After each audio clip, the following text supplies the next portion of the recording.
জাতীয় কংগ্রেসের প্রার্থী হিসাবে আমাকে মনোনয়ন দেওয়ার জন্য কংগ্রেস নেতৃত্ব এবং সমর্থককে আমি আন্তরিকভাবে শ্রদ্ধা এবং কৃতজ্ঞতা জ্ঞাপন করছি। দল যখন দায়িত্ব দিয়েছে লড়াই করতে হবে। ছোটবেলা থেকে কংগ্রেস করি, ছাত্র রাজনীতি, যুব রাজনীতি, পরে ব্লক কংগ্রেস, যেমন যা দায়িত্ব দিয়েছে আমি আমার চেষ্টা করেছি সাধ্যমতো দেওয়ার। আজকের কংগ্রেস আমার উপরে আস্থা রেখেছেন। আমি নিশ্চিতভাবে আমার সর্বোত্তম প্রচেষ্টা দিয়ে কংগ্রেসের ভোট যাতে বৃদ্ধি হয় এবং কংগ্রেসের সমর্থক, কংগ্রেসকে যারা ভালোবাসে এবং প্রতিটা মানুষের কাছে কংগ্রেসের বার্তা পৌঁছে দেয় আমার কর্তব্য, দায়িত্ব। আমি সে দায়িত্ব যথাযথ পালন করবো আশা করি। এই মুহূর্তে পশ্চিমবাংলায় বিরোধী দল হিসেবে বিজেপি দল, তারা কিন্তু বিরোধী দলের আসনে বসে রয়েছে। এক সময় কংগ্রেস ছিল এবং সেক্ষেত্রে কাকদ্বীপ বিধানসভায় যেখানে কংগ্রেস প্রার্থী হিসাবে যিনি মনোনীত হয়েছিলেন এবং তিনি ভোট পেয়েছিলেন যথেষ্ট, তো এক্ষেত্রে আপনি কি আশা করছেন?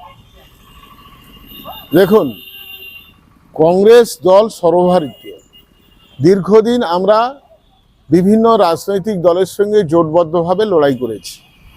কখনো তৃণমূলের সঙ্গে জোট করে সিপিএমের বিরুদ্ধে লড়েছি, আবার পরবর্তীকালে আমরা তৃণমূলের স্বজন পোষণ, দুর্নীতি, তার অত্যাচারের বিরুদ্ধে, তোলাবাজির বিরুদ্ধে লড়াই করার জন্য এবং সেই সরকারের বিরুদ্ধে আমরা জনমত সংগঠিত করে সরকারকে ফেলে দেওয়ার জন্য, মানে সরকারকে আমরা পর্যদস্তু করার জন্য আমরা সিপিএমের সঙ্গে জোট করেছি।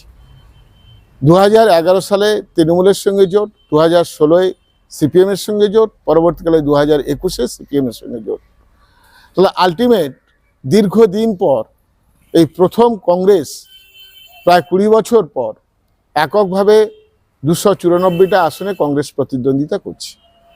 যে সমস্ত মানুষ দীর্ঘদিন কংগ্রেসের কোনো প্রতীক পায়নি, কংগ্রেসের কাজ করার সুযোগ পায়নি, তারা আবার নতুন করে দিশা পাবে এবং আশা করি লড়াইটা একতরফা হবে না।